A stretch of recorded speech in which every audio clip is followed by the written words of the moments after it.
Donc bonjour tout le monde, puis la bienvenue. Donc aujourd'hui on va parler avec Gwendoline de la situation des personnes LGBTI en Europe. Je me présente tout d'abord, Maram Khan. Je suis membre du conseil d'administration de l'ILGA Europe. Et Gwendoline, je te laisse te présenter rapidement.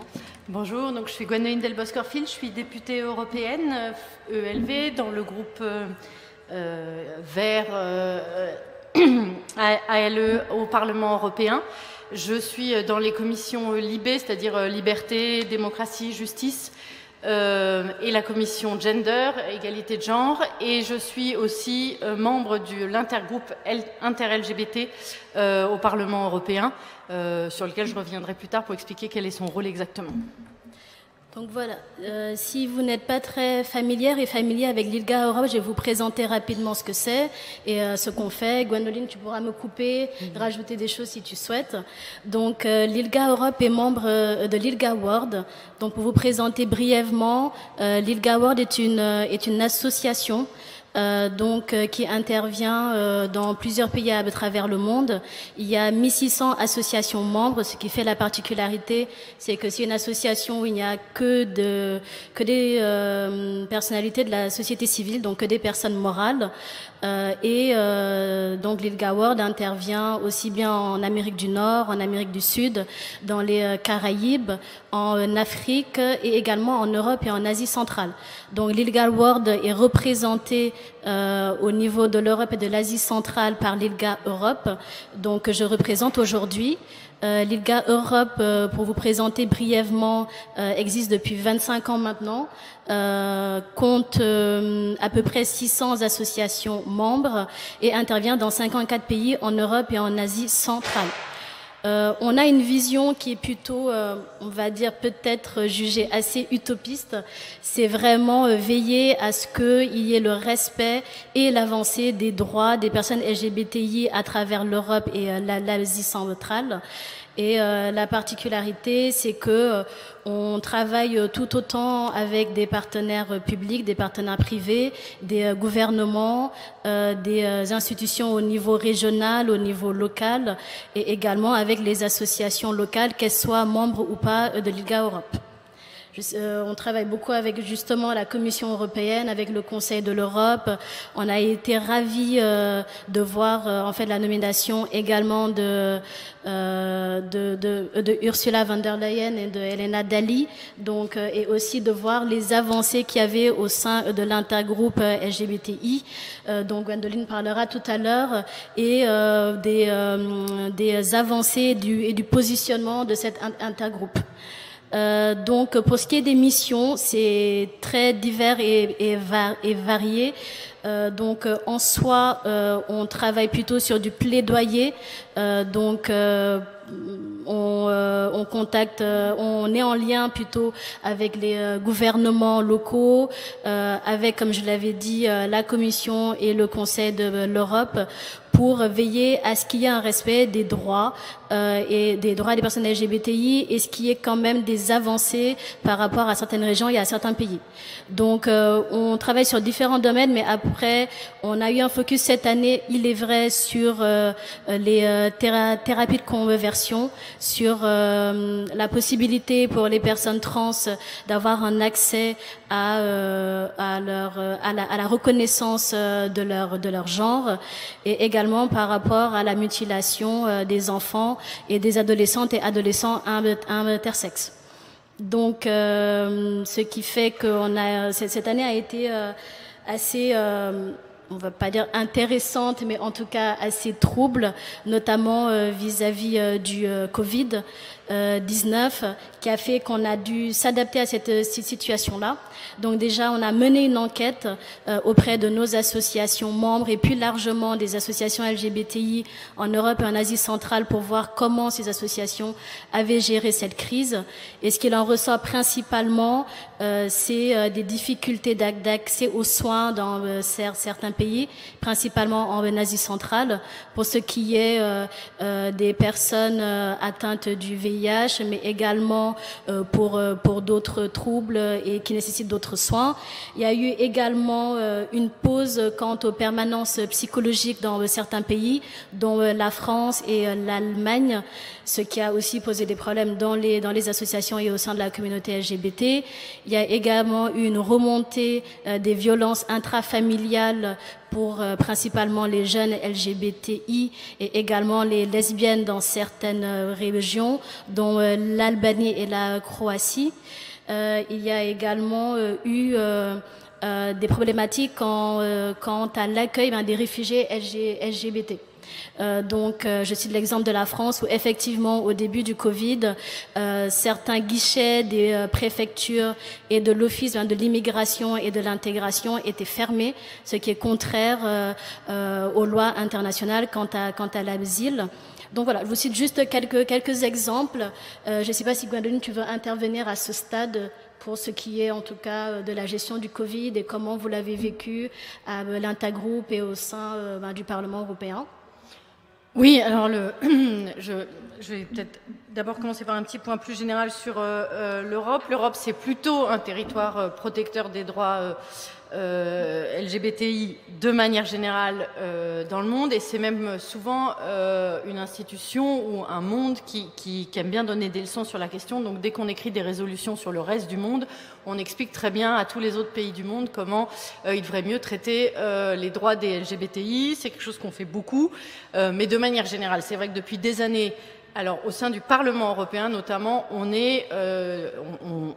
a des propos forts et progressistes et on est assez clair, à la fois dans des résolutions régulières sur les droits en généraux du monde LGBTI, mais aussi à chaque fois qu'il y a des attaques dans certains pays. On y reviendra probablement pendant cette heure, notamment par exemple ces derniers temps en Pologne. On réaffirme régulièrement ces questions-là. On peut dire aussi que dans tout ce que le Parlement européen produit comme texte sur l'emploi, sur l'économie, même parfois sur des questions très éloignées comme l'environnement, etc., et on va faire l'effort à chaque fois de distinguer sur les questions de femmes comme sur les questions de LGBTI ces droits-là particuliers et comment il faut y prêter attention. Il y a aussi, donc ça a été évoqué, au Parlement européen, en plus des commissions qu'on retrouve dans nos parlements nationaux où on travaille, il y a ce qu'on appelle des intergroupes, donc qui réunissent des membres de tous les groupes. Il faut un certain nombre de conditions pour que ça existe. Il faut assez de parlementaires pour être intéressés. Il y a beaucoup d'intergroupes sur tout plein de sujets. Un des intergroupes les plus forts, et ceci depuis très longtemps, est l'intergroupe inter-LGBT. C'est un intergroupe qui réunit des députés de tous les groupes et ça lui donne une force particulière puisqu'on y trouve même des groupes, des parlementaires de partis conservateurs d'un certain nombre de pays.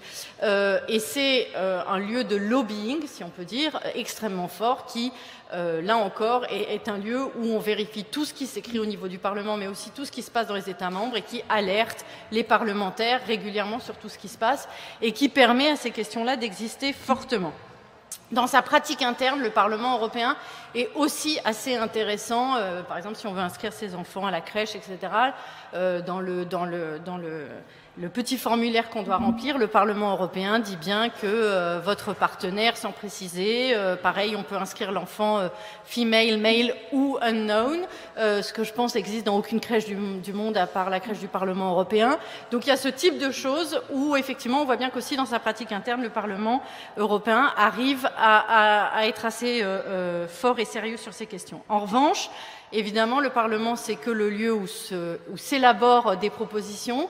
Vous le savez, les droits du Parlement sont encore restreints. Malheureusement, enfin, en ce qui me concerne, moi qui suis une fédéraliste, j'aimerais qu'on ait un peu plus de pouvoir. C'est pas le cas. Donc après, ce qu'on écrit, nous, évidemment, se retrouve confronté à comment la Commission et le Conseil s'en emparent. Et c'est là où les problèmes arrivent souvent. Comme ça a été dit par Maram, cette nouvelle commission européenne a tenu des propos très forts sur la question avec effectivement une présidente de commission qui est sans ambiguïté sur le sujet, Ursula von der Leyen, mais aussi une commissaire à l'égalité, Helena Dalli, qui est aussi sans ambiguïté et puis qui a un passé intéressant puisqu'en tant que ministre à Malte, elle a fait partie de ceux qui ont avancé dans un des premiers pays qui a eu un mariage pour tous, dans un pays qui en plus pourtant est rétrograde sur d'autres questions comme l'avortement par exemple. exemple, mais du coup, c'est quelqu'un qui porte cette histoire-là et qui est du coup très forte sur ces sujets-là. Mais on a évidemment un conseil. Le conseil, c'est donc ce qui réunit les pays, les États membres eux-mêmes. Et là, on est face à des conservatismes très forts, ce qui nous bloque beaucoup dans beaucoup de choses. L'exemple le plus connu, c'est qu'il y a 2 directives sur lesquelles on s'appuie. C'est la directive sur l'égalité de race et la directive sur l'emploi, qui nous permettent dans beaucoup de domaines de demander à ce que les États membres ne discriminent pas. Mais on aurait voulu, depuis des années, au Parlement européen et à la Commission, on essaye d'avancer sur ce qu'on appelle une directive antidiscrimination horizontale, qui est une directive qui ne concernerait pas simplement les droits LGBTI, mais par exemple aussi sur la question du racisme, pourrait nous faire beaucoup avancer. Cette directive, elle ne passe pas depuis des années, puisqu'elle demande l'unanimité pour pouvoir passer, et là, on est bloqué par un certain nombre d'États membres. Depuis 2009, cette directive est bloquée, et elle ne permet pas d'avancer dans un certain nombre de domaines. Et juste pour vous donner un état des lieux, il y a eu une étude faite par la FRA, l'Agence des droits fondamentaux européenne, qui pourrait comme ça paraître assez sympa, parce que quand on demande aux gens en Europe, donc c'est une étude poussée auprès de beaucoup de publics en Europe, s'ils voudraient des droits égaux pour les personnes LGBTI comme pour les autres, on a une réponse à 76%. Quand on regarde dans le détail, on est à 98% en Suède, 97% aux Pays-Bas, et on tombe à 28% en Slovaquie. Et puis je crois que le chiffre le plus bas, ça doit être la Slovénie, qui est encore un peu plus bas. Donc évidemment, on a une véritable différence entre ces États membres, et c'est ce qui nous bloque pour avancer un peu plus. Alors, la période, elle a été particulière, effectivement. Elle est particulière déjà depuis maintenant 2 ans, parce qu'on a, dans un certain nombre d'États membres, comme la Hongrie et la Pologne, des attaques régulières aux droits et aux libertés. Et évidemment, en tant que population discriminés de manière générale, les LGBTI font partie de ceux qui sont encore plus discriminés dans ces moments-là. En Hongrie comme en Pologne, on voit de toute manière une restriction des libertés, des droits, et une attaque de plus en plus à l'égard de plus en plus de types de populations. Et c'est particulièrement fort en Pologne, avec un gouvernement religieux, conservateur, idéologue, qui a mis en place, vous en avez certainement entendu parler, cette idée des zones free LGBTI, donc en gros sans LGBTI, ce qui est vraiment, évidemment, nous évoque les pires années de notre histoire contemporaine. Et on a essayé, le Parlement s'est beaucoup opposé, la Commission s'est beaucoup opposée, mais on est face à ces États qui, finalement, refusent toutes les critiques qu'on leur fait. Dans cette période de Covid, ils ont encore plus attaqué ces droits-là, évidemment. Et le Covid a été une période particulière de manière plus générale, parce que le problème auquel on est confronté aujourd'hui en Europe, c'est qu'on a des droits qui sont différents. L'Union européenne, elle donne des grandes directives. Il y a aussi des règles intangibles qui peuvent vous amener d'ailleurs à aller à la Cour de justice européenne et à vous plaindre si votre État membre ne respecte pas un certain nombre de droits. Mais il y a plein de choses qui restent de la compétence des États. Évidemment, c'est les questions familiales, c'est les questions sociales, etc. Donc, c'est de manière générale compliqué quand, par exemple, pour les droits des enfants et les droits des partenaires, puisque quand vous êtes reconnu dans certains pays, vous ne l'êtes plus dans d'autres. Alors il y a une jurisprudence européenne qui, depuis 2018, dit non, si vous venez d'un pays où le mariage est reconnu pour tous, quand vous allez dans un autre pays, vos droits en tant que parents devraient continuer à être reconnus, et donc l'autre État membre est censé vous reconnaître ces droits-là. Il y a cette jurisprudence, évidemment, entre le fait qu'il y a une jurisprudence et le fait que c'est appliqué complètement par les administrations des différents États membres, il y a déjà un hiatus.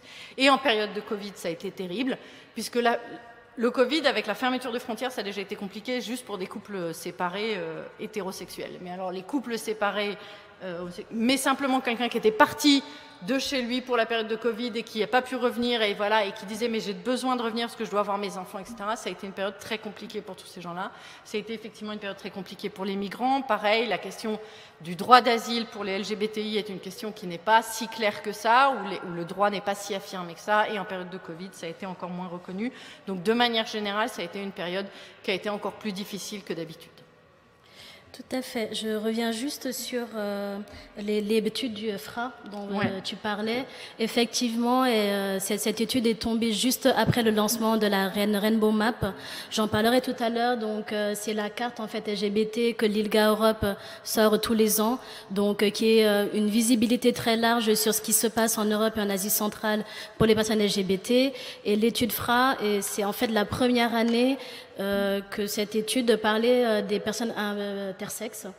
Donc, il y avait effectivement ces données qu'on n'avait pas avant sur les personnes intersexes et qui a aussi révélé que les personnes intersexes et les personnes trans, principalement les femmes trans, étaient beaucoup moins, comment on va dire ça, avaient moins confiance en tout cas en leur gouvernement que les autres, que le reste de la communauté LGBTI étaient, on va dire, moins optimistes par rapport aux éventuelles avancées des lois concernant les personnes trans et les personnes intersexes.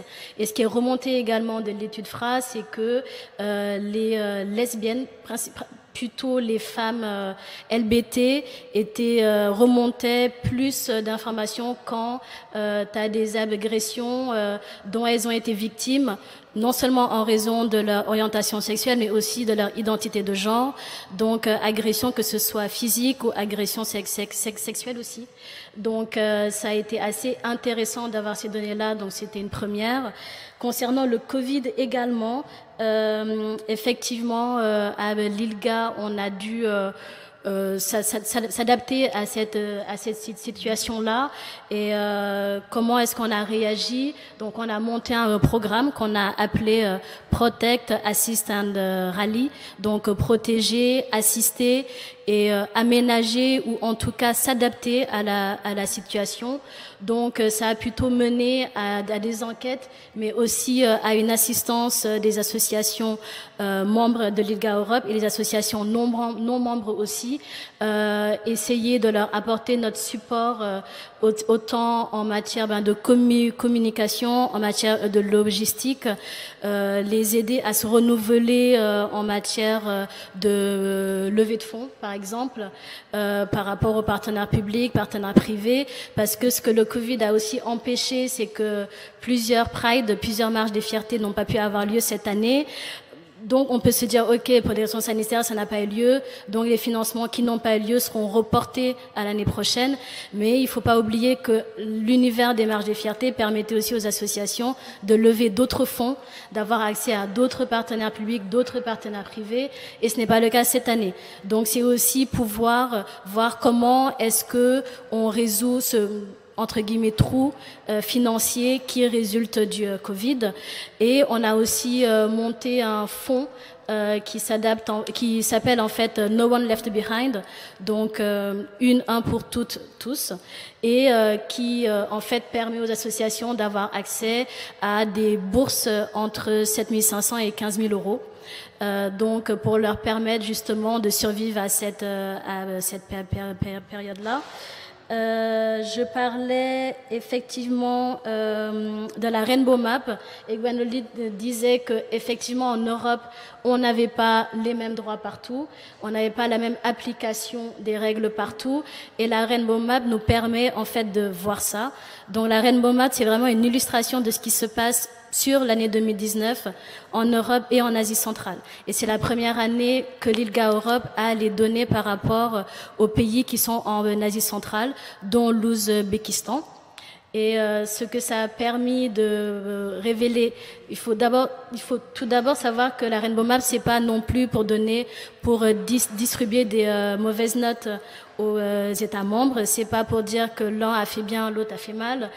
C'est surtout dire aux États, attention, vous stagnez, comme en France, vous n'avancez pas dans vos législations, vous pouvez faire mieux, vous vous êtes engagé à faire mieux et vous ne le faites pas. Donc, on parlera tout à l'heure du cas de la Pologne, de la Hongrie, peut-être de la Biélorussie, s'il y a des informations éventuelles.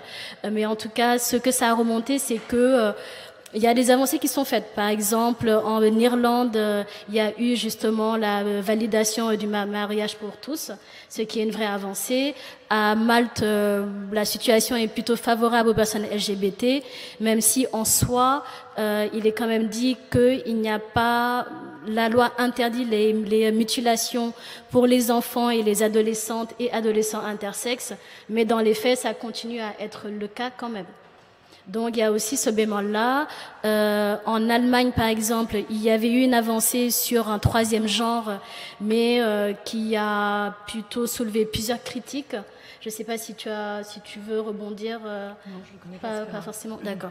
Donc du coup, ça a été une avancée, mais finalement qui a été recalée par les associations sur le fait de dire pourquoi est-ce qu'il y aurait un troisième genre. Voilà, il y a la binarité qu'on retrouve partout, mais un troisième genre tendrait à quand même éliminer certaines personnes du process. Il y a également quel autre pays on va citer, l'Ouzbékistan, qui effectivement est un pays où la situation des personnes LGBT est très critique. Il y a effectivement des discours haineux, que ce soit dans la presse, faits par des politiques et autres. Il y avait aussi eu une politique qui avait été mise en œuvre pour protéger les femmes contre les violences et contre les féminicides, mais qui excluait les femmes LGBT, qui elles restent par contre victimes de viols correctifs, qui sont aussi victimes de thérapie de conversion et qui sont aussi victimes de mariage forcé. Donc ça se passe en Ouzbékistan. Pour ce qui est du cas de la France a reculé exceptionnellement cette année dans le classement de l'ILGA Europe pour plusieurs raisons. Certes, cette année, on a validé la PMA pour toutes, mais avec plusieurs bémols. La PMA, comme vous le savez, est inscrite dans la loi bioéthique qui est beaucoup plus large que ça. On a déjà, du fait du Covid, la validation de la promulgation de la loi a pris du retard et ne s'est faite qu'il y a quelques semaines. Et également, la PMA pour toutes va exclure les personnes trans. Donc les hommes trans ne pourront pas effectuer de PMA une fois qu'ils auront fait leur changement d'état civil. Les femmes trans ont beaucoup de difficultés actuellement en France de pouvoir opérer une conservation de leurs gamètes, donc doivent aller hors de France pour le faire. Et même si elles ont conservé leurs gamètes, elles ne pourront pas l'utiliser dans leur couple si elles veulent avoir recours à une PMA. Pour les lesbiennes, effectivement, les choses ont avancé et elles pourront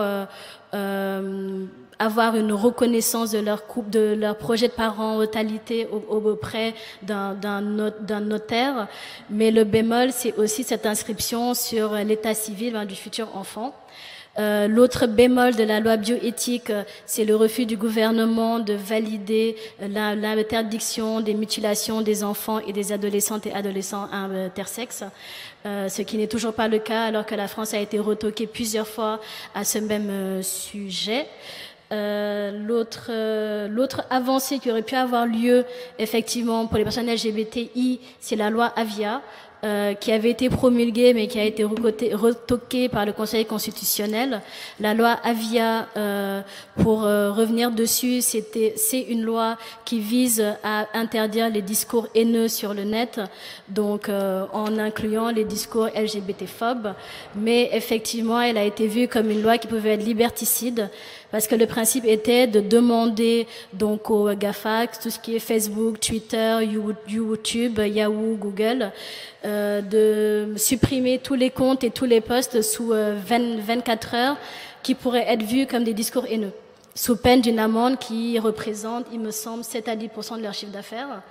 Et le bémol, en fait, de cette loi-là faisait que ces géants, dont Facebook, Twitter, etc., allaient supprimer beaucoup de discours pourtant qui pourraient provenir de militantes et militants LGBT, juste pour ne pas avoir une amende parce qu'il y aurait le mot PD ou le mot Gwyn. Et c'est aussi arrivé juste avant la promulgation de la loi Avia que plusieurs profils sur Twitter et sur Facebook aient été supprimés tout simplement en mettant, par exemple, OK, donc les PD et les Gwyn ont pu avoir accès à telle ou telle loi, telle ou telle avancée, et ça a posé énormément de problèmes. Donc là, à ce stade, la députée qui est en charge de ce projet de loi-là dit qu'elle va opérer à une réécriture qui pourra prendre en compte tous ces aspects-là. Donc à voir. Je ne sais pas si tu as un retour à faire sur la loi Avia éventuellement. Non, mais de manière générale, c'est un débat qui a lieu dans tous les États membres. Ce difficile équilibre à trouver entre empêcher des discours haineux et notamment à l'égard on a la même problématique évidemment avec le racisme ou la violence faite aux femmes, entre ces discours haineux à l'égard d'un certain nombre de populations qui prolifèrent sur les réseaux sociaux et sur Internet, et comment on prévient ça, ou comment en tous les cas on le sanctionne, et effectivement garder des libertés numériques, parce que de plus en plus les choses, on s'inquiète du fait que ça peut se retourner en fait. Alors effectivement il y a cette question-là de si on fait des lois qui ne discernent pas et qui sont un peu à la serpe, on va se retrouver avec effectivement des grands groupes qui vont censurer. Et censurer parfois des propos qui ne sont pas du tout LGBT-phobes, bien au contraire, mais parce que à la fois, ça va leur épargner du travail d'essayer de discerner et de comprendre, et à la fois parce que parfois ça correspond aussi à des choses qu'ils auraient envie de faire. On a la même chose sur les violences faites aux femmes, et donc c'est un peu la problématique qu'on retrouve dans tous les États membres et qu'on retrouve au niveau européen. On est au travail au niveau européen sur un texte sur le cyberharcèlement par exemple, et c'est vraiment les nuances qu'on essaye de trouver pour savoir voilà, ce que nous on conçoit de plus en plus, les écolos, les pirates, et même dans des groupes, le groupe qui correspond à En Marche, le groupe centriste au niveau européen, le groupe socialiste, on est assez d'accord sur ces questions-là. C'est que de plus en plus on se rend compte que l'arsenal législatif et réglementaire dans beaucoup d'États membres, c'est pas le cas dans les pays de l'Est, mais dans beaucoup d'États membres est déjà suffisamment fait, que maintenant la problématique elle est évidemment moyens humains quand il y a plainte, moyens humains chez les privés pour qu'ils mettent vraiment des modérateurs qui fassent le boulot et qui fassent un boulot de discernement, et pas des algorithmes qui vont au contraire souvent être orientés de manière très racisée et de manière très LGBTophobe, et qui du coup vont être des algorithmes qui censurent, au contraire d'être des algorithmes qui réfléchissent, qui permettent la réflexion sur la question. Donc on est de plus en plus en train d'essayer d'empêcher les États membres d'avoir un arsenal législatif encore plus dur qu'ils n'ont, quand souvent en plus ils sont dans l'incapacité, à la fois parce qu'ils n'ont pas les moyens en justice et les moyens en police de le faire, et parce qu'en plus ça peut se retourner.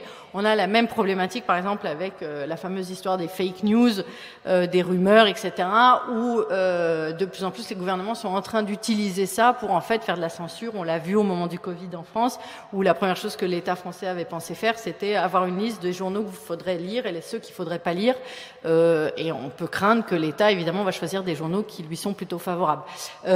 Et du coup c'est la problématique qu'on a sur Internet, qui est évidemment un lieu aujourd'hui en revanche de grande violence à l'égard des LGBTI, mais aussi à l'égard des femmes, à l'égard des gens supposés d'origine étrangère, etc. Et comment on fait pour que ça ne se transforme pas en censure? Je voulais juste revenir sur un point que tu avais dit, c'est que on pense de plus en plus au niveau européen, et le terme est maintenant présent dans beaucoup de textes législatifs. On pense en termes d'intersectionnalité, parce que effectivement, la dernière étude de l'Agence fondamentale des droits humains l'a bien montré, des droits fondamentaux l'a bien montré, c'est que effectivement lesbiennes et noires c'est encore pire, lesbiennes et handicapées, voilà, et que du coup quand s'accumulent les discriminations, les situations sont encore plus difficiles. Ce sont ces catégories de population qui viennent effectivement le moins porter plainte, qui subissent le plus, qui osent le moins agir, etc., etc. Donc on pense de plus en plus ces connexions-là et comment ça s'articule. On ne pense pas simplement hétérosexuel et LGBTI, on pense aussi intersectionnalité, pour que on prenne bien en compte le fait qu'il y a des gens qui accumulent les discriminations, et qui, en accumulant les discriminations, en plus accumulent les souffrances, etc., etc. Et comment c'est un engrenage. Ça, c'est une question sur laquelle on travaille de plus en plus. La question des transsexuels et des changements de genre, de sexe, etc., est évidemment le sujet qui reste aujourd'hui le plus tabou dans tous les États membres, celui où on arrive au bout au bout du bout pour beaucoup de gens qui ont déjà l'impression d'avoir beaucoup ouvert l'esprit ces 20 dernières années, mais qui là trouvent que vraiment, voilà. Et évidemment, c'est sur ces questions-là qu'on va être le plus en difficulté. Et c'est ces populations-là où aujourd'hui, on a du mal à avoir des avancées et on a même des retours en arrière. Type effectivement la Hongrie pendant la crise du Covid en a profité pour avoir une loi très sévère qui en gros dit qu'une fois que le sexe qu'on a à la naissance sera le sexe qu'on aura toute sa vie et qu'on peut pas en rediscuter, et alors que c'était pas un État qui était particulièrement en avance, mais qui quand même était plus ouvert sur la question, qui avait une loi qui permettait une réflexion sur la question qui datait d'il y a une vingtaine d'années et qui du coup est revenue en arrière, et ces retours en arrière, on les retrouve de plus en plus. Et donc, pour finir sur ces questions de ces pays-là, effectivement, on est aujourd'hui confronté, dans un certain nombre d'États, à deux types de problématiques. Une attaque envers ces populations-là qui correspond soit à une vraie idéologie, comme en Pologne, où on a vraiment un gouvernement religieux pour qui c'est de l'ordre de l'idéologie, soit comme en Hongrie avec Viktor Orban, simplement c'est une forme d'opportunisme, hein, c'est quelqu'un qui n'était pas du tout LGBTophobe il y a 15 ans, mais il a considéré que c'était ça la voie pour acquérir le plus de pouvoir et être le plus en plus fort. Donc aujourd'hui, il est dans ces thématiques-là. Et en gros, ce que ces États membres-là disent, ils disent « nous ne reconnaissons pas vos valeurs », qu'ils appellent d'ailleurs des valeurs occidentales, ils disent qu'ils ne s'y reconnaissent pas. Et évidemment, ils portent la réflexion qu'on est assigné à une identité à sa naissance, et c'est pas simplement une identité sexuelle, hein, c'est évidemment... donc on est hongrois depuis des générations, et puis on se doit d'être catholique, évidemment, et puis on se doit de reconnaître une histoire historique de l'Est, etc. D'ailleurs, ils sont en train, souvent dans ces pays-là, de revisiter leur histoire, comme l'a fait une époque la propagande communiste, par exemple, et donc ils remettent en valeur certains aspects de leur histoire pour en ignorer d'autres, etc. Et donc ça s'englobe dans toute une réflexion qu'on a à une époque appelée celle de Visegrad, c'est-à-dire que ça comportait 4 pays de l'Est. Aujourd'hui, c'est vraiment surtout porté par la Pologne et la Hongrie, mais la problématique qu'on a, c'est pas qu'ils disent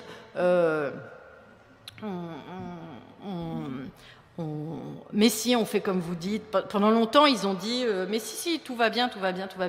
Maintenant ils disent même plus ça, ils disent on est en désaccord avec vos valeurs, on est en désaccord avec les valeurs fondatrices de l'Europe, et c'est pas là-dedans qu'on veut s'inscrire. Et on a donc 2 pays qui ouvertement affichent ça.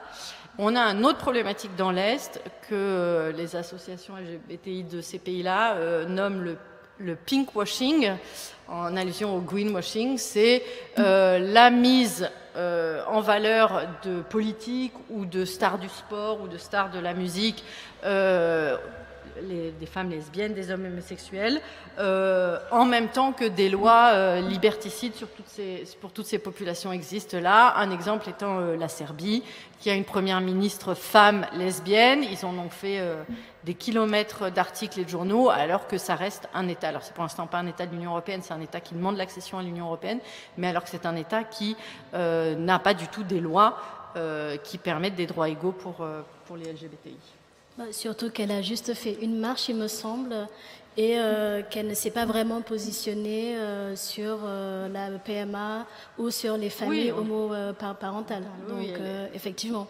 C'est vraiment juste une photo à un moment T, mais c'est des gens qui prennent aucun risque et qui n'essayent pas de se battre pour ces droits-là. Ça me fait penser les marches. Effectivement, ça a été terrible le Covid puisqu'aucune marche n'a pu avoir lieu. Ces marches, dans les pays de l'Est, ont un effet positif assez extraordinaire. Et les dernières marches, à Varsovie, à Ljubljana, enfin, depuis 3-4 ans, on avait eu des marches qui étaient enfin à peu près dans la paix, hein, parce que pendant très longtemps, on a eu des marches où les violences étaient énormes, et soit très encadrées par la police, soit carrément avec une police qui participait aussi aux violences. Et depuis quelques années, on voyait des marches qui permettaient effectivement, et on sait à quel point la visibilité et amène les populations à plus réagir de manière négative. Donc c'est terrible quand une année n'ont pas pu avoir lieu ces marches. À cause du Covid, elles n'ont pas pu avoir lieu. Il ne faudrait pas qu'effectivement on reparte en arrière, puisque dans un certain nombre de ces États, on a réussi à mettre en place ces marches. Elles ont lieu maintenant, et elles ont lieu souvent de manière pacifique. Et du coup, ça serait dommage si l'année prochaine, on était à nouveau confronté à ce problème-là. Il faut savoir que, par exemple, en Pologne, quand il y a des études qui sont faites auprès de la population n'est pas majoritairement anti-LGBTI du tout. Les réponses des gens ne sont pas du tout négatives. Et donc, on est bien dans une situation, aujourd'hui, on a des États qui essayent, par leurs propos très haineux, par leurs actions très haineuses, de stigmatiser des populations et de créer des processus anti-LGBTI, anti-migrants, anti-femmes, etc. Quand on a des populations, notamment la jeune génération, qui pourrait être complètement à l'aise avec la question. Donc il faut que... Enfin, la grande inquiétude, c'est à quel moment les États vont réussir à nouveau à conditionner leur population, en fait. Est-ce que vous souhaitez poser des questions? Ouais, il y en a une là. Je sais pas qui... Ah, c'est toi, Alex, qui donne le micro?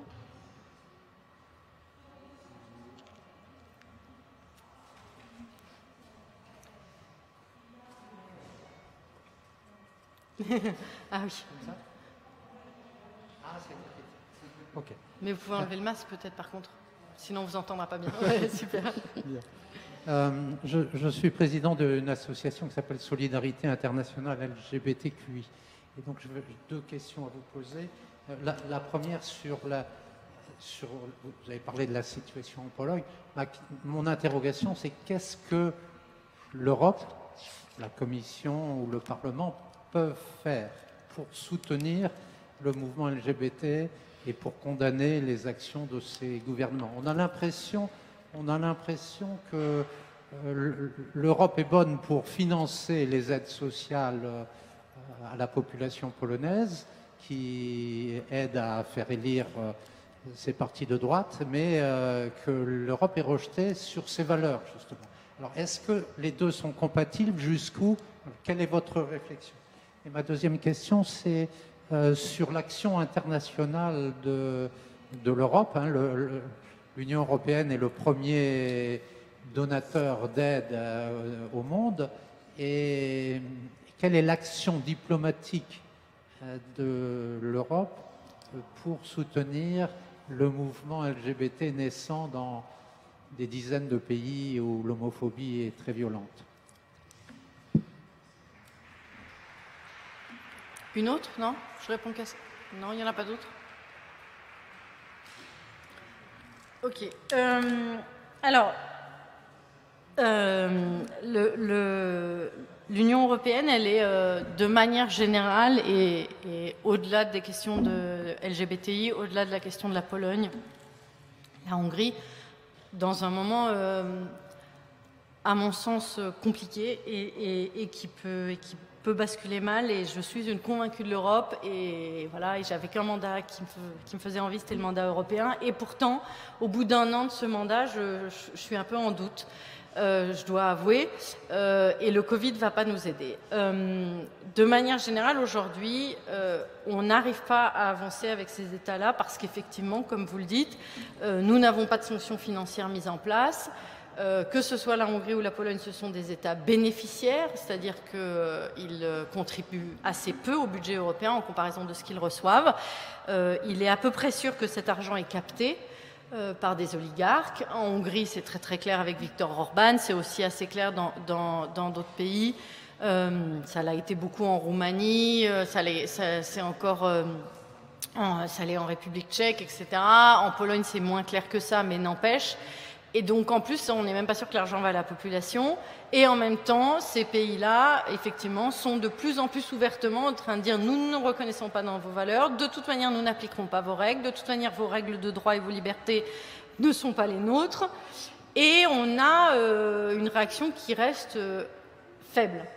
En termes de paroles et en termes d'actes de diplomatie, en termes de textes forts qui sortent du Parlement, mais aussi de la Commission, en termes de plaidoyer, les réponses sont présentes et on ne peut pas nier qu'il y a une utilité. Donc moi, je suis de très très près la situation en Hongrie.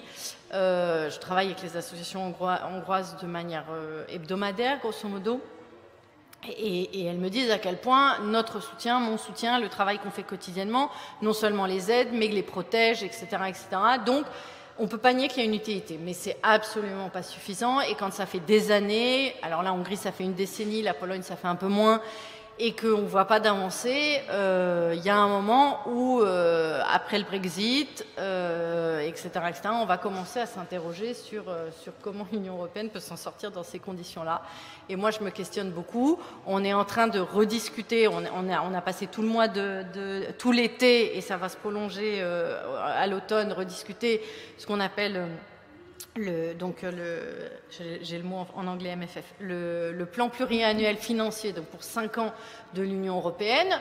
On aurait souhaité, beaucoup de groupes du Parlement l'ont demandé. Nous, au niveau du Parlement, on a exigé que soit dans ce plan pluriannuel financier, la question des droits et des libertés et qu'il y ait des sanctions financières, c'est-à-dire qu'on ne continue pas à subventionner des États qui ne respectent pas. Voilà.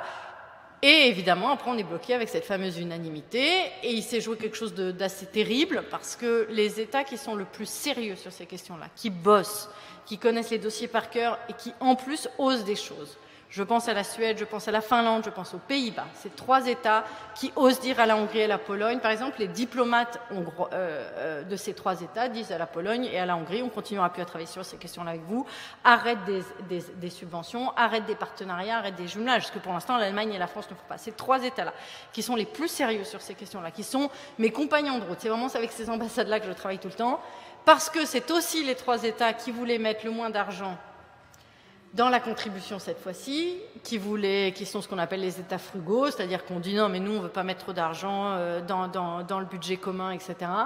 Eh bien, ils n'ont pas tapé du poing sur la table sur ces questions-là, puisque de toute manière, ils se sont mis un peu en retrait des négos en disant nous, on veut mettre le moins d'argent possible. Et donc, ils ne nous ont pas aidés. Et ça a été terrible. Alors, l'Allemagne et la France ont quand même... poussé pour que ça soit présent, mais on sait qu'à la fin, même si quelque chose est présent, ça sera un système hyper compliqué, qui ne va pas être utilisé, qui de toute manière sera que sur certains fonds. Même sur ces fonds-là, ça ne sera pas facile de montrer qu'ils n'ont pas respecté les droits et les libertés tels qu'on les pense. Voilà, donc j'ai très peur que les sanctions financières ne fonctionnent pas très bien. Et on est arrivé à un moment où ce qu'on appelle le soft power, la diplomatie, va plus suffire, c'est sûr. Et voilà. Donc je réponds à vos doutes par d'autres doutes. C'est pas une super réponse. Vous le savez probablement, la Pologne et la Hongrie, vous le savez peut-être, la Pologne et la Hongrie sont le coup de ce qu'on appelle l'article 7, donc ce qui est un dispositif particulier du traité de l'Union, donc qui dit quand l'Union européenne a constaté de manière claire, soit à l'initiative du Parlement, soit à l'initiative de la Commission, que l'État membre ne respecte plus ce qui sont les droits fondamentaux de l'Union européenne, on va enclencher envers eux l'article 7 et il y a un certain nombre de sanctions possibles. Là aussi, ça demande une unanimité. On est bloqué dans ce truc depuis des années. Moi, donc, je suis rapportrice du Parlement sur l'article 7 pour la Hongrie et voilà, et toute commission, diplomatie allemande, française, d'un certain nombre d'États membres disent c'est terrible, c'est terrible, c'est terrible, et on n'avance pas. Donc il y a un moment où on va se retrouver en difficulté et je ne sais pas bien vous répondre, si ce n'est qu'aujourd'hui, la Cour de justice européenne nous aide beaucoup, que régulièrement, quand ça arrive jusqu'à la Cour de justice européenne, avec toutes les longueurs que ça prend, etc., la durée que ça prend, elle a pour l'instant toujours été notre alliée et elle a toujours sanctionné ces pays-là. Et que du coup, quand il y a la Cour de justice européenne qui dit quelque chose de très clair sur la Hongrie n'a pas le droit de refuser de l'argent à une association parce qu'elle aide les migrants ou elle aide les LGBTI, la Hongrie n'a pas le droit de mettre en place une loi discriminante envers les transgenres, etc., etc. Quand la Cour de justice européenne dit ça, là, tous les États membres, quand même, du coup, sont solidaires et disent c'est pas normal cet État. Voilà.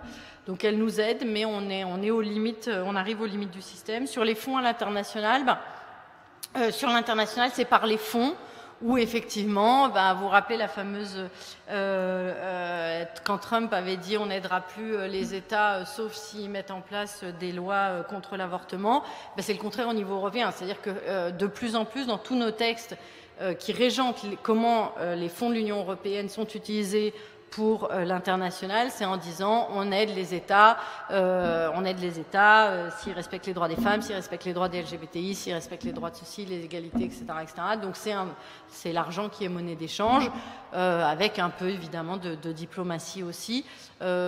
Et j'ai envie de dire qu'on est même, pour moi, on arrive même à un paradoxe terrible qui est qu'on est devenu plus efficace là que finalement à l'interne de l'Union européenne, où une fois qu'un pays a accédé, eh ben, on est dans ce système d'unanimité où tous les États membres étant égaux, et c'est normal, mais d'un autre côté, il y a ce système d'unanimité qui nous bloque, qui fait que on n'arrive plus à avoir on arrive de moins en moins à avoir une influence sur un autre État membre une fois qu'il est à l'intérieur, alors que finalement, on arrive beaucoup plus à agir à l'extérieur de l'Union européenne, ce qui me semble commencer à être un sacré paradoxe. Du coup, moi, j'ai une question. Est-ce qu'il y a déjà eu une application de l'article 7 ? Une application très ferme Non. Une des premières choses, c'est qu'il faudrait que les États membres, par exemple, un des premiers trucs, c'est peut procéder à des auditions. Donc ça, on l'a fait. Donc la Pologne a été auditionnée plusieurs fois, la Hongrie a été auditionnée plusieurs fois, et on leur demande des comptes et tout. Alors c'est entre eux, hein, donc en plus c'est tous les diplomates entre eux qui s'auditionnent les uns les autres. Vous voyez bien ce que ça peut donner. Donc il y a des diplomaties qui vont un peu plus dures, il y a des diplomaties qui disent rien. Ça fait des années qu'on n'a aucune idée de ce qu'un certain nombre d'États membres pensent de la question. Et puis les États membres se défendent. Et l'étage d'après, qui est simplement une recommandation, donc ça voudrait simplement dire que les États membres recommandent à la Pologne ou à la Hongrie d'arrêter de faire ce qu'ils font. On n'est même jamais arrivé à ce niveau-là. Donc on a des recommandations du Parlement, on a des recommandations de la Commission, on n'a jamais eu de recommandations du Conseil. C'est très difficile d'avoir des États membres qui recommandent à leur pairs quelque chose. Donc même ce niveau-là. Et après, on a un étage de sanctions. Il y a des premières sanctions. Il pourrait avoir des droits de vote d'enlever pour certains votes. Il pourrait avoir des droits honorifiques pour certains trucs d'enlever. Rien que ça, on n'a jamais été... On n'est jamais arrivé à ce stade-là, en fait. D'accord. Alors, les sanctions financières.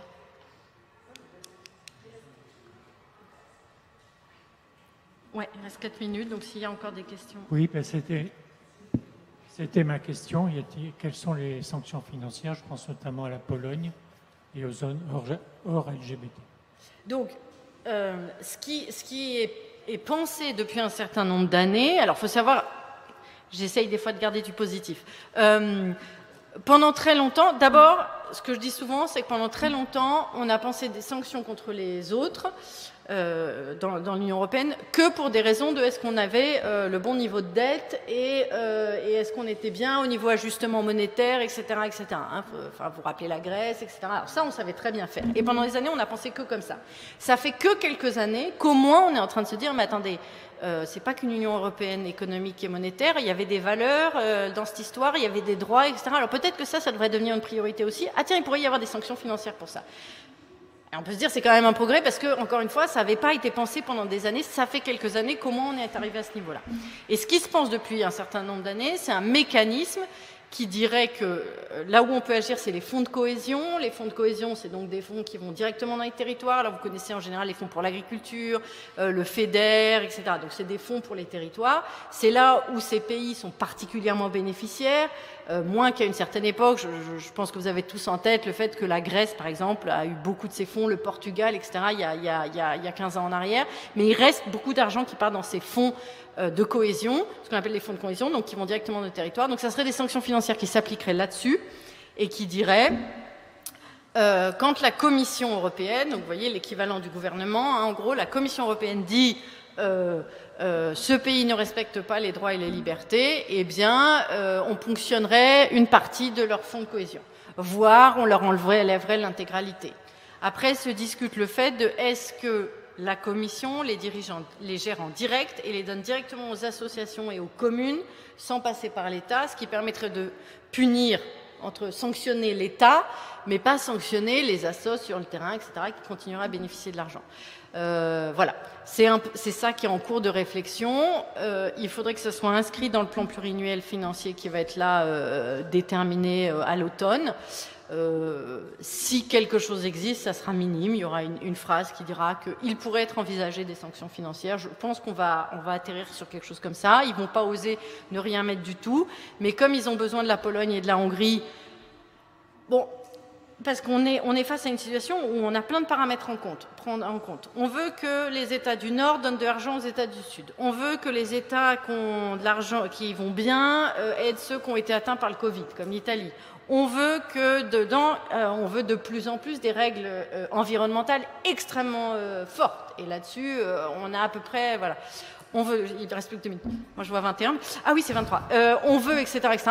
Et on veut des sanctions pour les droits et les libertés. Autant vous dire que les sanctions pour les droits et les libertés, c'est à peu près ce qui a été... quand ils ont fait leur deal tous ensemble à 27 autour de la table, bah, c'est le premier truc où tout le monde a dit, bon, bah ça... ok.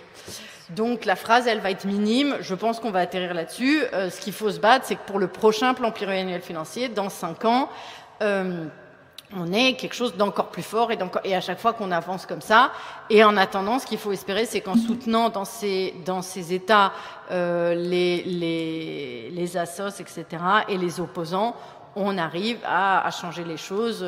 La dernière élection en Pologne présidentielle, aucun de nous, on a tous été déçus parce que c'était tellement près qu'on espérait quand même que, mais ça n'empêche que même si le monsieur était un grand libéral qui sur des questions économiques serait très loin de nous, économiques et sociales, mais sur ces questions-là était sans problème, et on n'espérait pas, il y a encore 6 mois, un front de l'opposition aussi fort. Donc en Pologne, par exemple, on peut espérer qu'il va y avoir des progrès. Je rappelle aussi, il me reste quelques minutes, que dans les villes, et notamment dans les capitales dans ces pays-là, les opposants ont gagné, et dans ces capitales, c'est des opposants très proches de nous, à la fois sur les questions environnementales et sur les questions de liberté et de droit.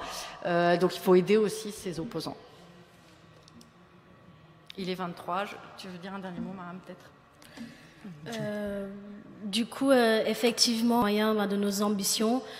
Pour autant, il faudrait qu'on aille au bout des choses et que, comme tu l'as dit, on est un continent, normalement, il devrait y avoir le respect des droits humains, où les pays membres ont signé pour ça, donc il devrait y avoir une application stricte de tout ça. Voilà. Merci. Merci à toutes et tous. On me signe qu'il faut qu'on arrête. Merci.